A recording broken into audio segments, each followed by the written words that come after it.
बैलपोळा का साजरा केला जातो किंवा पूर्ण सिन्नरकरांना खास तुमच्या मिरवणुकीची आतुरता असते, पण तुमच्याकडे खास करून असे काही बैल आहेत जे तुम्ही बैलगाड्या शर्यतीसाठी आणि कॉम्पिटिशन साठी उतरवतात. शेतीला एक जोडधंदा म्हणून शर्यत बघितली जाते.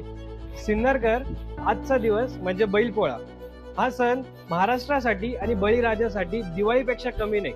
तर आज आपण आलोय अमोल काकांकडे, जे ज्वालामाता बैलगाडा संघटनेचे अध्यक्ष आहे. सिन्नर मध्येच नाही, नाशिक मध्ये नाही, तर त्यांचे महाराष्ट्रभर बैलगाड्या संघटनेचे बरेचसे मित्र परिवार आहे. त्यांना चाहते आहे, लाखोंपेक्षा जास्त त्यांचे चाहते आहे. तर आज आपण त्यांच्याशी बोलणार आणि जाणून घेऊ आजच्या दिवसाचं महत्व आणि कशा पद्धतीत आपण साजरा करू शकतो.